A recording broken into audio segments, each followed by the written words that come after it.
Selamat siang para ibu-ibu, bapak-bapak, mitra dari anakku.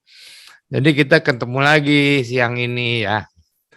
Eh, ini ceritanya begini. Ini kan kita ada World Autism Day tanggal 2 April ya. Jadi setiap 2 April kita memperingati Hari Autis, kemudian kita lanjutkan dengan World Autism Month selama 1 bulan ya. Jadi anakku selama 1 bulan ini atau paling tidak selama 2 minggu ini akan mengadakan berbagai webinar tentang berbagai aspek dari autisme ya. Nah, yang pertama ini kita akan ketemu dengan mitra saya ini, Dr. Ivan Wijaya, yang masih praktek. Nah, saya kan tidak praktek lagi, jadi beliau yang meneruskan prakteknya di Rumah Sakit Columbia Asia Kayu Putih. Ya, kalau ingin ketemu, ya nggak ketemu saya lagi karena saya udah retire. Nah, silakan ketemu Dr. Ivan. Tapi kita berdua selama berpraktek bersama-sama kira-kira beberapa tahun ya, kita punya pemikiran nih, ini kok orang-orang dari jauh-jauh ya, dari NTT, dari Kalimantan, dari Medan, datang ngantri ngantri mau diperiksa, ngantri 3 bulan, 4 bulan, hanya untuk menentukan diagnosis apakah anaknya mengalami autisme atau tidak. Jadi kan keterlaluan ya begini ya, udah makan biaya dan waktu yang sangat banyak. Sehingga kita pikirkan nih berdua nih, bagaimana sih bisa nggak kita diagnosis online ya? Selama ini kan cuma ada screening online, tapi diagnosis tidak ada. Nah, Dokter Ivan ini memang pengamatannya hebat dari apa yang kita kerjakan sehari-hari, dia bisa memetik sarinya apa yang ditanyakan pada pasien yang menuju ke diagnosis. Ya, akhirnya dibuatlah namanya kuesioner anakku speech delay kuesioner ASDQ. Kemudian kita mulai mencoba hal ini dan hasilnya sudah nanti akan dipaparkan oleh Dr. Ivan, sudah dipublish, dan setelah publish kita masih meneruskan ya penggunaan kuesioner ini di anakku ide ya, atau orang tua yang bertanya. Sekarang kita mau lanjut terus, mau menyerahkan kuesioner ini kepada Ikatan Dokter Anak Indonesia agar dapat dipakai di seluruh Indonesia untuk memudahkan ibu-ibu dan bapak-bapak yang ingin menegakkan diagnosis tentang autisme. Seberapa canggih sih instrumen ini? Nanti kita dengarkan Dr. Ivan ya. Dr. Ivan, silakan mulai. Kita nggak panjang-panjang ya bicara. Nanti tanya jawabnya aja yang ramai gitu ya. Silakan Dr. Ivan. Ya Prof, siap Prof. Terima kasih Prof atas pembukaannya. Jadi izinkan saya untuk share dulu. Saya Dr. Ivan, saya muridnya Prof Hardiono, Prof Yoni di Saraf Anak Ikatan Dokter Anak Indonesia. Jadi saat ini saya diminta sedikit berbagi mengenai tadi pemikirannya bagaimana menegakkan diagnosis autisme secara online. Izinkan saya mulai presentasi ini. Jadi ini kita lihat ini yang pertama ini tentang autis. Tadi ya, disampaikan sama Prof. Untuk diagnosis autis ngantrinya lama. Waktu itu mau ketemu Prof bisa sampai 6 bulan baru ketemu sama Prof. Nah, kenapa sih? Ternyata karena angka kejadian gangguan spektrum autis ini sedemikian hebat. Kita lihat dari 1/10.000 kira-kira 50 tahun yang lalu, dan sekarang ini jadi 1/44, jadi 2,5%, jadi cukup besar angka kejadian gangguan spektrum autis dan peningkatannya hebat sekali. Kayak sepertinya nggak ada yang meningkat sehebat ini ya kecuali pandemi COVID kemarin ya yang banyak banget gitu. Nah, tadi masalahnya adalah apa? Masalahnya tadi di Indonesia itu negara kepulauan. Nah, negara kepulauan itu jumlah penduduk Indonesia tahun 2019 dikatakan 267 juta jiwa. kalau dikatakan sekitar 66,17 juta itu adalah anak usia 0 sampai 14 tahun, nah kebayangkan berapa banyak anak-anak dengan gangguan spektrum autis gitu. Nah, masalahnya dokter anak hanya sekitar 4 ribuan, dokter neurologi anak sekitar 100-an. Itu pun tidak bisa mencapai di daerah-daerah yang kecil-kecil. Banyak daerah-daerah yang tidak ada layanan dari dokter neurologi anak. Jadi waktu itulah dipikirkan coba bagaimana kita membuat ini menjadi online. Nah, jadi waktu itu memang disrupsi. Kita sudah berpikir kebetulan sebelum pandemi COVID ini ya. Jadi kita udah siapin waktu itu Prof sebetulnya yang sangat mau menginisiasi ini. Lalu disampaikan akhirnya kita coba buat. Nah, telemedicine itu kan sebetulnya artinya usaha menyembuhkan dari jarak jauh. Jadi kalau Time Magazine dulu bilangnya dia healing by wire, itu namanya telemedicine. Walaupun sekarang wire-nya udah nggak ada kabel lagi, semuanya udah pakai gelombang gitu ya. Nah, lalu bagaimana akhirnya kita coba buat? Nah, ini yang akhirnya kita coba buat. Jadi sistem di Anakku itu kita mulai dengan adanya form checklist perkembangan. Jadi form checklist perkembangan ini merupakan formulir-formulir yang bisa diisi oleh orang tua secara sendiri atau merupakan suatu petunjuk untuk orang tua. Jadi kita lihat di sini kalau kita klik di link tree-nya Anakku, itu ada form checklist perkembangan anak. Itu bisa lihat di Instagramnya Anakku ID. Itu ada link tree Anakku. Kalau diklik akan masuknya ke sini. Kalau diklik ke sini akan masuknya ke formulir ini. Nah, ini ada list formulir yang ada. Ini tadi formnya. Nah, ini kan ada linknya isinya form checklist perkembangan atau kuesioner yang ada. Ini 1, 2, 3 ini kuesioner untuk screening. Kalau 2 ini untuk melanjutkan nanti konsultasi. Nah, ini kita akan bahas nih satu-satu nih formulir-formulir ini untuk apa sih gitu. Nah, kita mulai dari yang pertama. Yang pertama ini ESAT. ESAT ini adalah screening untuk gejala mencurigakan dari autis untuk usia di bawah 36 bulan. Ini adalah namanya Early Screening of Autistic Trait, ya ESAT. Dia merupakan screening yang bentuknya checklist untuk anak sebetulnya diperuntukkan untuk 0 sampai 36 bulan. Walaupun dikatakan paling sensitif digunakan untuk anak usia 14 sampai 15 bulan. ESAT ini terdiri dari 19 pertanyaan yang tinggal diisi oleh orang tua saja. Dan ketika gagal di 3 pertanyaan atau lebih, itu artinya membutuhkan evaluasi lanjutan. Jadi ESAT ini adalah formulir screening. Dia tidak untuk diagnosis, dia akan kita minta untuk dilakukan screening lanjutan. Ini yang pertama. Kelebihannya apa? Kelebihannya tadi bisa 0 sampai 36 bulan. Ya. Nah, yang kedua, ini screening juga, MCAT, yang diikuti sama follow up. Jadi ini merupakan screening checklist juga, tapi untuk anak usia 16 sampai 30 bulan. Jadi sedikit udah lebih besar anaknya. Ini juga diisi mandiri oleh orang tua.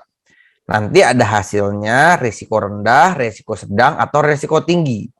Kalau risiko tinggi itu sudah boleh langsung dirujuk atau langsung ditata laksana. Kalau risiko rendah artinya aman. Kalau risiko sedang harusnya diulang, ditanyakan pertanyaan-pertanyaan yang orang tua gagal, ya, atau yang anaknya gagal. Nah, ini yang risiko sedang dilakukannya seperti itu. Lalu berikutnya, nah, anak-anak dengan autis itu ternyata kalau saya amati paling banyak, ya sebagian besar datang dengan keterlambatan bicara. Ya, keterlambatan bicara itu apa sih, Dok? Keterlambatan bicara atau yang dikenal sama orang tua speech delay, yaitu hanya suatu gejala di mana anak perkembangan kemampuan bahasanya lebih rendah daripada kemampuan yang diharapkan. Jadi di 18 bulan ini namanya red flag. Jadi kalau sudah lewat red flag ini kita harus bawa untuk diperiksa anaknya. Jadi di usia 18 bulan anak diharapkan sudah mengucapkan sekitar setidaknya 6 kata yang berarti. Di 24 bulan anak sudah bisa mengucapkan kalimat yang terdiri dari 2 kata atau mengikuti perintah yang sederhana. Kalau 36 bulan anak sudah bisa mengucapkan kalimat yang terdiri dari 3 kata. Ya. Jadi ini red flag-nya. Jadi kalau ada 3 ini kita mesti ngapain? Kalau ada 3 ini dia namanya keterlambatan bicara. Nah, sekarang anaknya diagnosanya apa, Dok? Kan pertanyaannya gitu. Dilihat anaknya ada keterlambatan gerak enggak? Kalau anaknya ada keterlambatan gerak, kita harus hati-hati dia merupakan suatu global developmental delay. Jadi ada telat bicara, geraknya juga telat. Nah, itu kita curiga namanya global developmental delay. Ya, itu kita mesti periksa. Yang kedua, anaknya ada terlambat bicara, tapi geraknya tidak terlambat. Interaksi sosialnya bagus, Dok. Anaknya mau main sama kita, mau berinteraksi sama kita, ya. Kontak matanya bagus. Itu namanya gangguan bahasa. Ya. Nah, yang berikutnya adalah ini, anaknya telat bicara, tidak ada keterlambatan gerak, tapi sekarang ada gangguan interaksi. Tapi anaknya mainnya bagus, nggak ada perilaku stereotipik, nggak ada perilaku berulang-ulang. Nah, ini kita sebut namanya gangguan sosial komunikasi.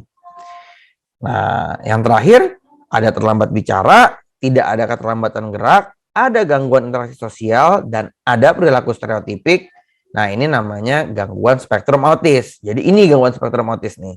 Anak dengan keterlambatan bicara yang tidak ada keterlambatan gerak, namun memiliki gangguan interaksi sosial serta perilaku stereotipik. Ya.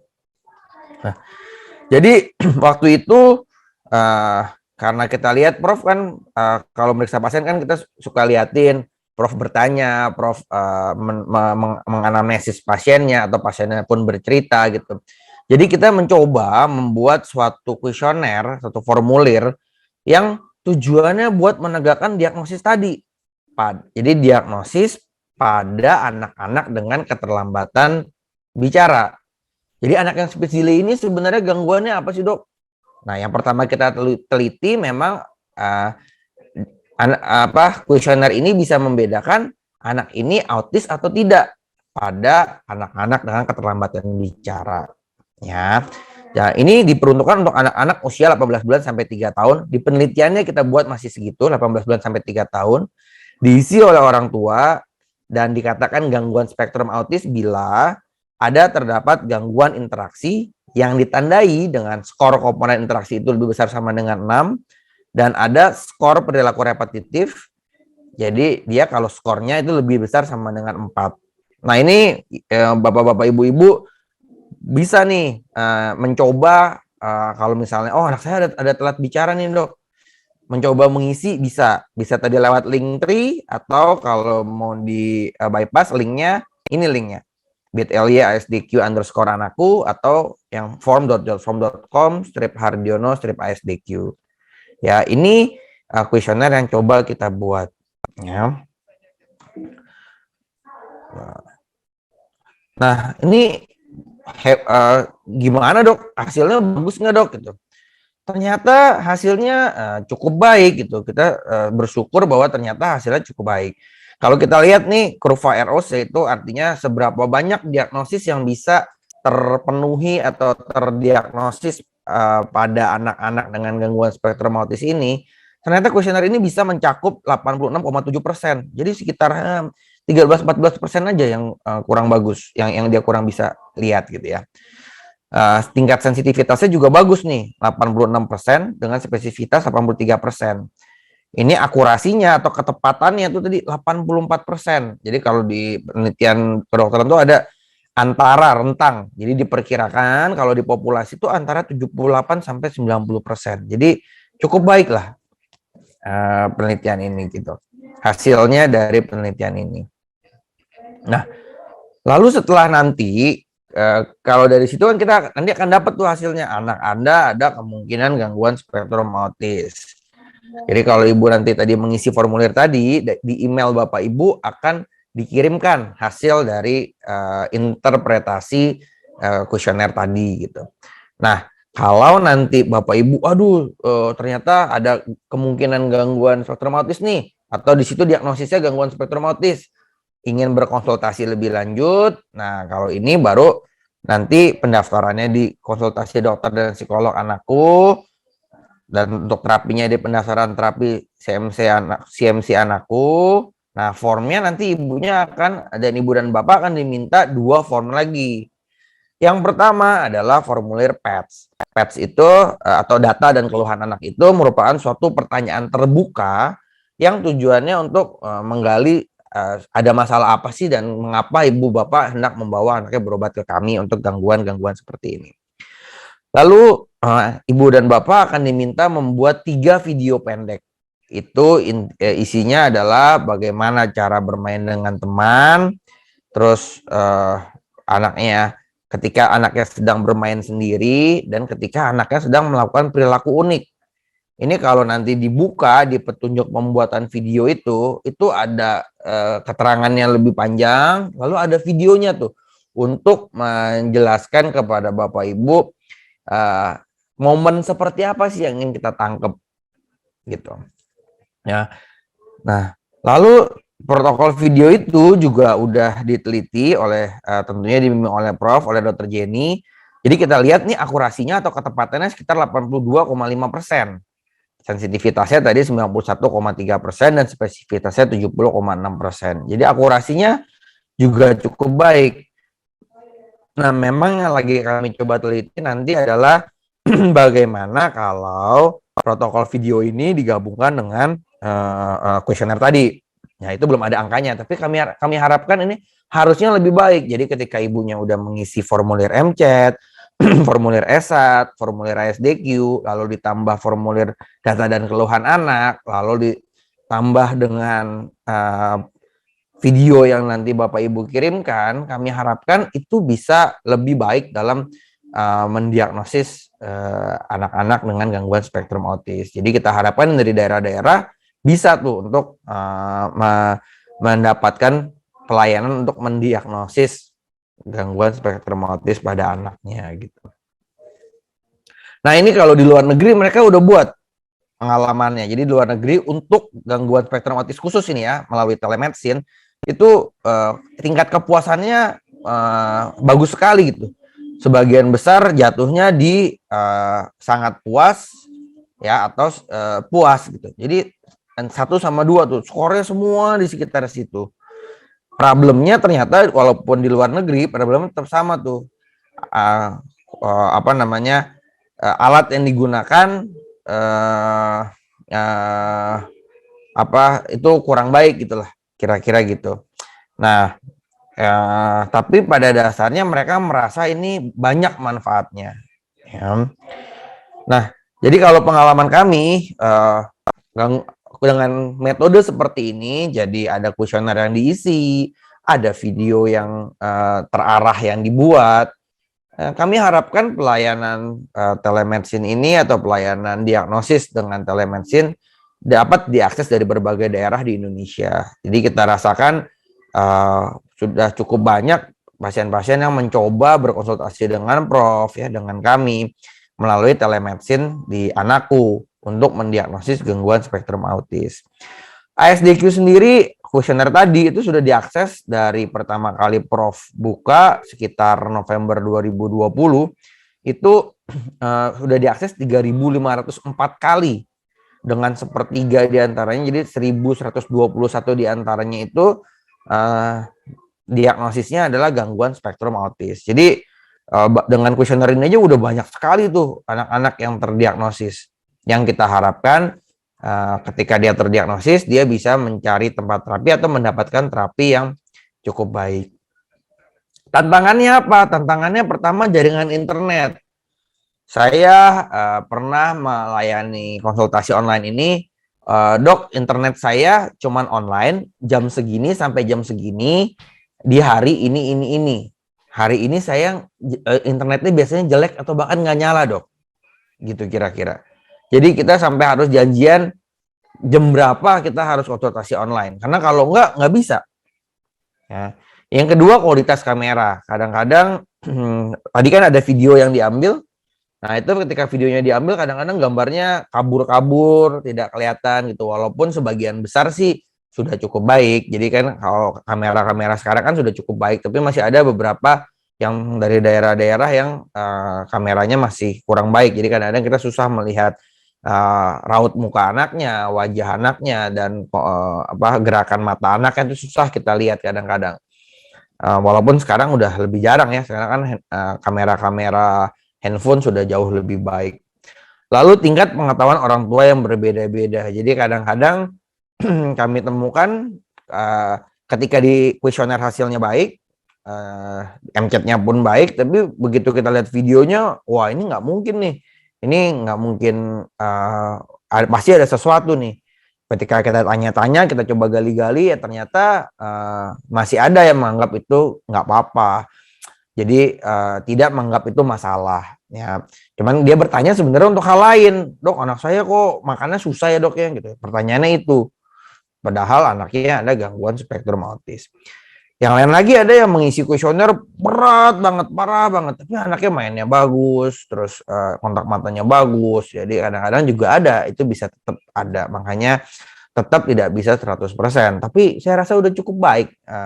Hasilnya sudah cukup sudah cukup setara gitu, sudah cukup sama.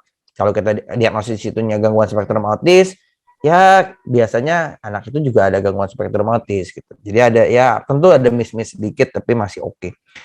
Nah, terakhir adalah masalahnya adalah manajemen setelah diagnosis. Ini nanti tentunya masih menjadi PR kami, nanti tentunya masih dibimbing sama Prof dan teman-teman untuk membuat pelayanan terapi untuk yang sifatnya online. Jadi pengalaman kita, ya orang tuanya rada keteteran juga gitu kalau harus mengerjakan terapi secara online. Kan orang tuanya dilatih. Nah, dia keteteran juga tuh ternyata mengerjakannya kadang-kadang. Karena ya anaknya ada gangguan sehingga susah memang mengerjakannya. Jadi bukan karena orang tuanya males gitu. Yang lain adalah yang kita pikirkan adalah mau membuat pelatihan untuk orang tua tuh nanti gitu. Jadi itu yang mungkin jadi PR kami dari sini. Nah, terima kasih pesan Prof, soalnya nggak boleh panjang-panjang. Jadi waktu dan tempat saya kembalikan ke Prof. Terima kasih Prof. Terima kasih banyak Dokter Ivan. Jadi saya senang sekali hari ini bahwa kuesioner kita ini bisa bermanfaat ya. Bayangkan diisi 3.000 kali dalam 2 tahun kira-kira. Terus sepertiganya didiagnosis sebagai autisme dengan kuesioner ini. Ibu-ibu, bapak-bapak, kuesioner ini beda sama MCAT, sama ESAT ya. Kalau itu kan screening, yang ini diagnosis nih. Ya, jadi ya diagnosis beda sama screening ya.